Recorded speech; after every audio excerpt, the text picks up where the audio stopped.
then you move for bail. You are remanded and then you ask for bail. The Lordship finds in this case, he has been released at the earlier stage. But it could also be that you are arrested and at the stage when you are produced, the police naturally asks for remand. Yes. Yes. Now, if the remand is refused, he is released. Yes. Yes. At that stage, if the remand is not refused, there are other options first. As my no quarrel with the propositions of law, my lord. That if the court decides to remand, it could either be police remand, it could be the judicial custody, or it could be a later release on bail. I have no quarrel with those propositions. If that release on bail is there, yes. What kind of custody is that? Is that Deoman Upadhyay kind of custody? He is already produced in court, so therefore he is deemed to be in custody. Yes. Yes. Under 60 Supreme Court, yes. He is deemed to be in custody. Yes. Lord, the point I want to make is there is no application for bail. If there is an application for bail, prosecutor must be given notice. That's one kind of technical, one part of technical requirements which you are putting. But we are looking at the range of options of the magistrate. There are three. It says released. Now in this, instead of release, it's saying I am enlarging you on bail. Yes. Just a bond. Now at that stage, the IO is there. Yes. The concerned arresting officer is there. He is heard because his report is taken into consideration. A bail application, prosecutor is entitled. Maybe Mr. Prosecutor is entitled. The Lordship finds that they are different, entirely different commodities. Today he is not arrested in that sense that he is only in police custody, which means that that arrest has to be confirmed by the magistrate. That's yes. why you. Yes. So this police prosecutor etc. We are at a nebulous stage. That will arise once he is remanded to police custody or judicial custody. Right. Then he applies and the prosecutor gets notice. Absolutely. So this is one stage prior to that. Yes. Yes. The magistrate first considers whether he is to be remanded or not. In this case, at that stage, the magistrate finds he is not liable to be remanded. Now, that finding is an intermediate order which is amenable to challenge. If a bail has been granted to him, I am completely in agreement that it cannot be challenged in petition. There is no doubt about it. There can be no doubt about it. The question is, and that's what both the courts have said also, the question is when remand is refused, what is the remedy available? And therefore they said we will consider that in that. I explain myself, my lord? Yes. See, the crucial question is, was it an order of refusing?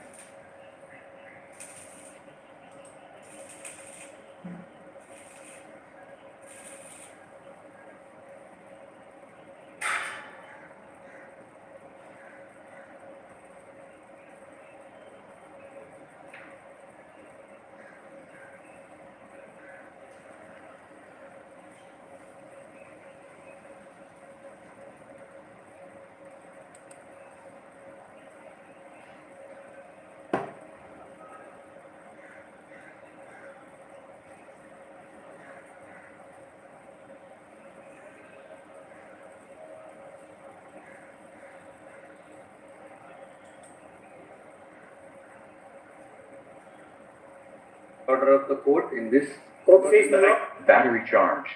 the High Court, the Sessions Court, consider the revision and consider the question that you have raised on merits be considered there. High Court did not consider that. Said you consider that. See, Mr. Luthra, point. Yes, my lord.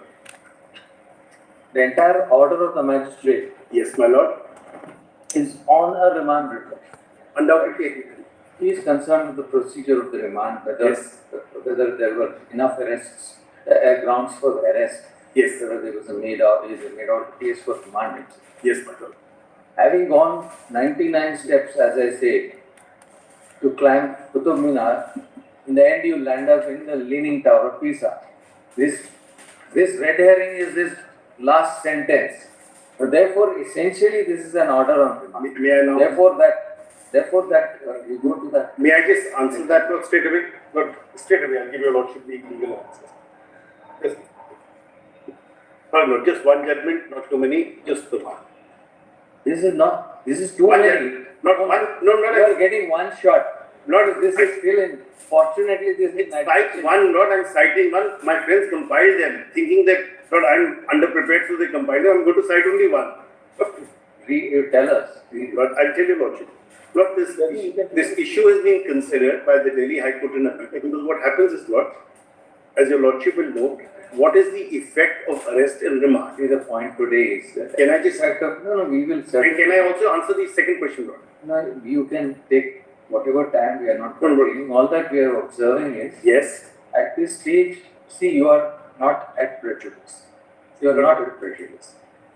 Ultimately, we will look into prejudice. We will certainly hear it. One. Two, your liberty is not in peril in any case. Whatever they do, they go back, will be heard there. Yes. So, subject to that, you say, cite whatever you wish. Now, Lord, may I just now respond straight away? Lord, my learned friend, with respect to him, is wrong on both facts.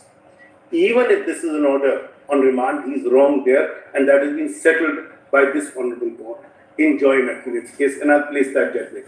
So, Lord, with respect, Lord, that's, if I may just point out, straight away, just please give the court number. Yes, give it. Can I please?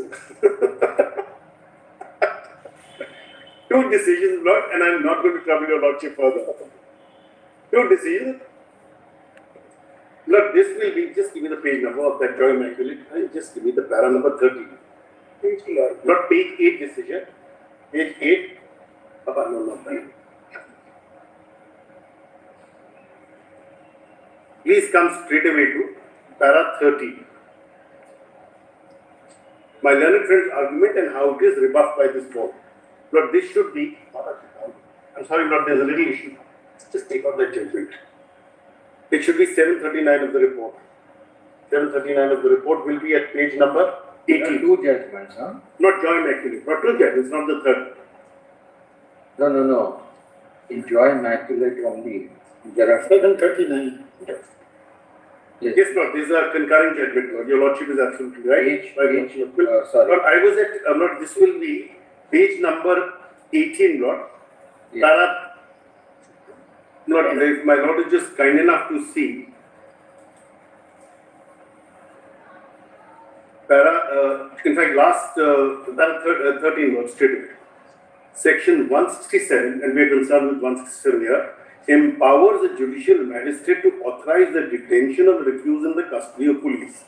209 CRPC confers power upon a magistrate to remand an accused to custody until the case has been committed to the court of session and also until the conclusion of trial.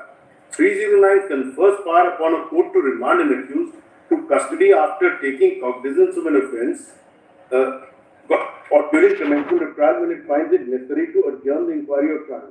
The order of remand has no bearing on the proceedings of the trial itself, nor can it have any effect on the ultimate decision of the case. If an order of remand is found to be illegal, it cannot result in acquittal of the accused or in termination of proceedings. A remand order cannot affect the progress of the trial or its decision in any manner. Therefore, applying the test laid down in Madhu Lamaye, it cannot be categorized even as an intermediate order. This is the language my friend uses.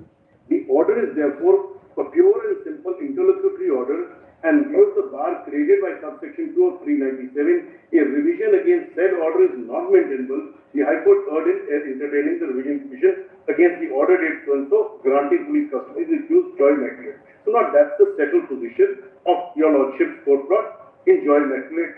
So that's one word. Now please come to the second decision which I wanted to place for your Lordship. Just a moment. Order of Now refusing. My learned friend will allow me the same grace not to interrupt. Point I wanted to put. Sir, then I'll wait for my friend to complete. Mine is over, you please.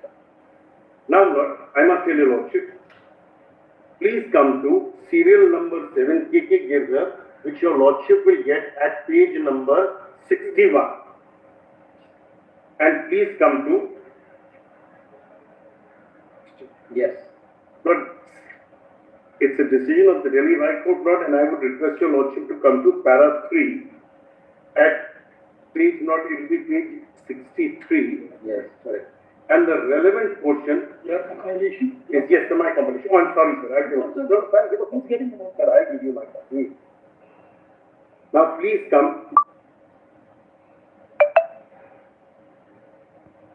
Not to the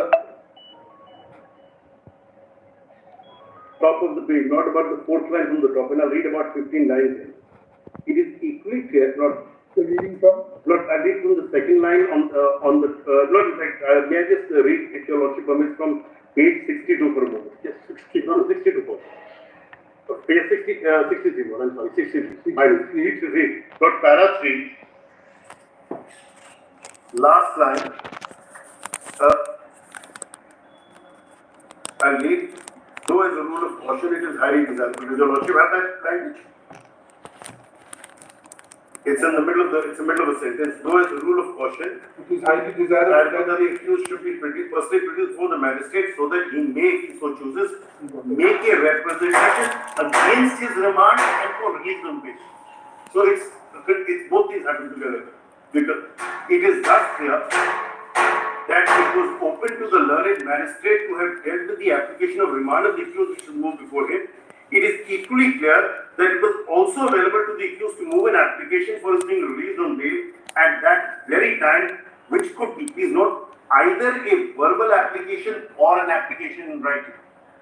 Now, as regards the question of issuing a notice of the bail application that was moved before the learned magistrate, bail was moved on behalf The of question is, his parenthesis where is he quoting the trial court? No, yes, but not this was not, this is quoted not, if I may just say so. This is, I believe, quoted from the Judgment of 71 Criminal Law Journal. Now, please come a little further. Yes, Lord. Now, please come a little further. I'll read further, Lord. Now, please come about 4 lines, Lord, below. Now, as regards the question of issuing a notice on bail application that was moved before the magistrate on April so to the Department of Counsel, bail application was moved on behalf of the accused before the magistrate at the time when the magistrate was dealing with the application for remand of the accused, moved on behalf of the department itself. It was for the petitioner to be present before the court at the time, either personally or through his counsel. I am of the view that in such a situation, it was not incumbent on the magistrate to have adjourned the bail application or to have issued another notice to the petitioner even for a later hour on the same day. Please see the next line. Whenever an application for remand of an accused is moved on behalf of the prosecution, it has to be prepared for the opposition to the same and for a prayer for the release of the accused on bail. For that purpose, an application opposing remand and for bail can be moved instantly, even if some application for bail moved earlier is pending and is posted to future date. The learned magistrate was bound to deal with the application of remand and bail application together at one and the same time without further postponement of the hearing of either of them. Now, this is the point that I was taking to be made. The point is this: I can make an oral objection to the grant of remand and I can make an oral prayer for bail, and it has to be considered on the same day because there are two sides of the same coin. We cannot say remand and bail are two sides. The moment my remand is refused, and I must tell your lordship, Lord, that the moment I seek remand, if remand is sought by the other side, Lord, and it is refused, in essence my bail is declined because, as I said, Lord, because both are two sides of the same coin. If, however, the court said, remand is allowed, my mistake, I made a wrong statement. If remand is allowed and I am opposing the remand, in essence, I am sent to custody. Now, in essence, I am sent to custody. Now it can be police custody, judicial custody. My respectful submission is the third kind of custody is bail, which is what has happened in this case, because that is also a restriction of In all these cases, a bail application was moved. Not what I was pointing out is that opposing the remand, even an oral prayer for bail can be made, is what I am submitting. Is that evident from the consideration of this case? That is in that case, but of course the bail application moved, but all I was reading that I want to say. Here, 44 onwards, is a bail application. Is there a mention? It was an oral prayer. It was an oral prayer. But I'm making that sentence. Where is that oral? What it is oral? It has recorded a 9-page order. Where does it say? No, I'm making that statement. All of this happened. What time is it? But all of this was happening because they picked him up, took him, and in the night all of this happened at 1 a.m. or so. So this is an order, not which was, and in those circumstances, Lord, I will submit to your Lordship. And so far as the prosecutor is concerned, Lord, they can't say they didn't get the prosecutor didn't appear at that time, which the IU had informed them, and they had taken action against the prosecutor separately. That's their internal matter. But that's the fact we place that documented record, and it is placed by us here also. Kindly see page number 3, para C.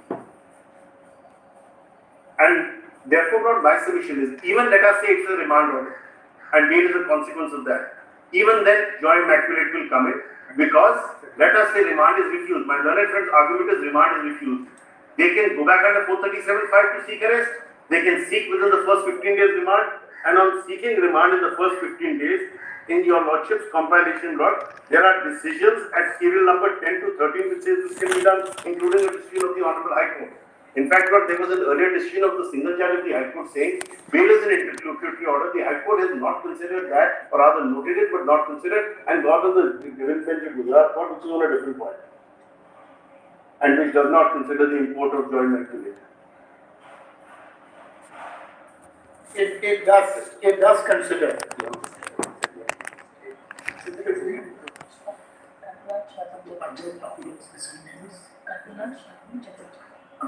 The decision considers, please see that. No, sir, I can show you the paragraph.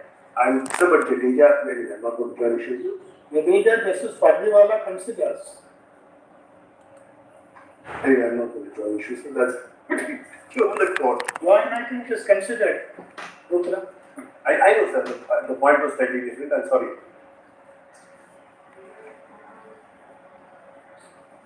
Yes. I'm not so therefore.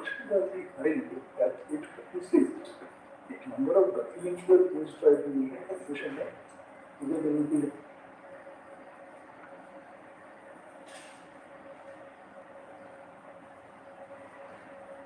page 46. Yes, of course, my lord.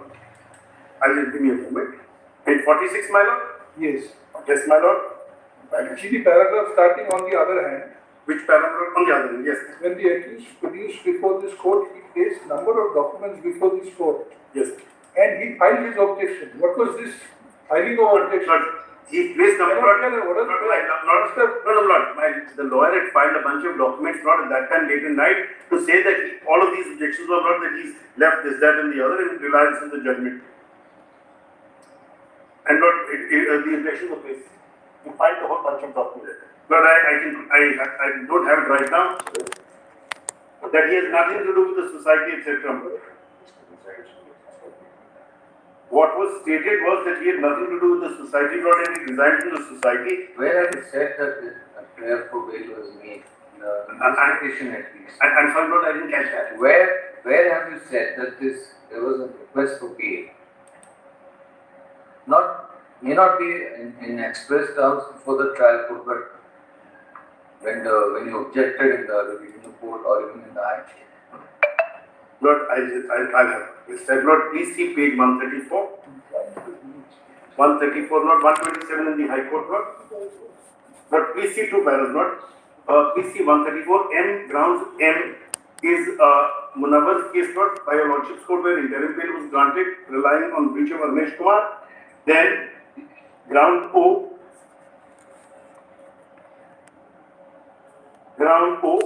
because in Girdhar versus MS Kathuria, Delhi High Court held that the issue of whether remand to be granted is interestly where remand cannot be justified, consequence to be entitlement to bail, accused is entitled to oppose remand. Then R, no notice served.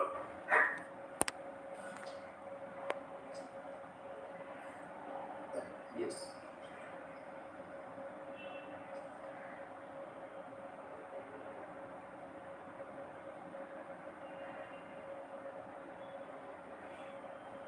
What is the prejudice you suffer if the Lord, I- condition is now heard? And I'll tell your Lordship why. I'll tell your Lordship. Today the issue is this, not I'm on bail.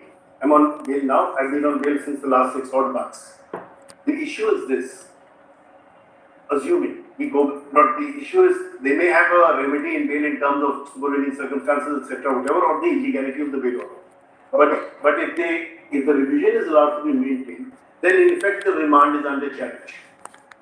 That will affect my liberty. So today my concern is this: if they have a remedy against the release, on bail, that remedy is a distinct remedy. They, by revision, not, they are going back to the root, which is the remand. And today the issue will be that there is a direct consequence on the liberty that I already have.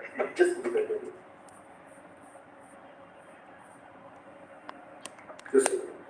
But in essence, the issue of bail will now be adjudicated in the revision, which, with respect, I believe cannot be done.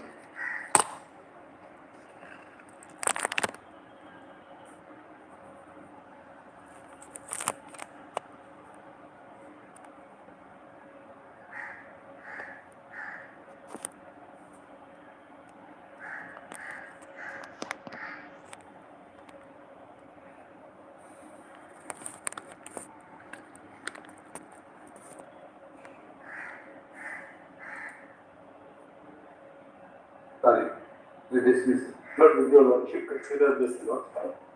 Would your lordship consider not there is, and may I just place Usman Bhai for a moment? And your lordship may just examine that one. Because not the, Go back, I mean, you will not be prejudiced. Anyway, you have got this month's. but may I just say this? May I just say, Lord, please see where the High Court has left me. You want any observation to that? You can. But I'll please see para 24 for a moment. Yes, sir. 24. Yes, now not the issue is this. Para 20, does your lordship have that? The High Court says pending the revision. My respectful submission is not, because there is an issue, may I make two submissions? Yes. Allow me to go back and I will argue this issue on the revision, not leave that issue also open for me if I have to argue before the revision court. That's one prayer I'm making. And second prayer, Lord, in the event the revision is against me, Lord, I should have some time to go to the High Court. There's two issues. That's fair. That's fair. In the event the revision goes against it, you will grant him some. And I should be allowed to argue the maintainability of revision for the Law takes care of it. No further direct will be necessary. Law takes care of that. You can make this request to the revision. Lord, I will not, revision court will not be able to grant that, not because the moment the revision court decides the matter, that jurisdiction is over. It's not only in Bombay and Gujarat and where the High Court under 482 gives extension orders, the power is over. And not, let me argue all points including maintainability before that court. Maintainability is concluded. No, I'm asking the We court. have heard counsel for the parties and our opinion that no interference is called for. All contentions of the parties before the petition court are kept open. In the event of an adverse order, the petitioner shall be protected for a period of 1 week. Or 2 weeks, because sometimes there are vacations, not vacations, etc. Not that I'm not, the 142 jurisdiction, I will not say anything about that. Not in Chittor, not the High Court is in Amaravati, not very well. What should consider, is that necessary in a case like this? What is necessary now? He has been at large for 6 months. He would have required to be They heard in the revision. Now, whenever revision order goes against him, remedies are available to him under law. He need not give anything more than that. What's Not 2 weeks, your lordship consider not. No. Because not this Nagpur in Chittor, Amaravati is not the best connected place. I know not, I end up going there also. I end up going to Amaravati is not the best connected one. All right. 2 weeks. 1 week. I'm grateful. But deeply obliged for the kind hearing. I've taken a lot of time. My lords, may I mention item 38, my lords? I'm seeking a short adjournment. I'm not feeling well, my lords. Next item, my lords. Who appeals? The report also hasn't come from the High Court, my lords. Counsel is Miss Nikra is on the screen. Pragati Nikra. Who is for the respondent? I appear for the statement 38. He is not well. Yes, and record is also not yet Yeah, received. What has not been received. List after 6. If you Your lordship's leave, may I mention item 47? Yes. Your lordship, I've been led by the attorney, your lordship, in this matter. I think what about the respondent? Is readily here. I'll mention after lunch. This is not only the statement, the complainant is also. Complainant, your lordships, we have now moved an impeachment application. They are not there. There was no complainant, it was so moved. We'll see after that. Call that.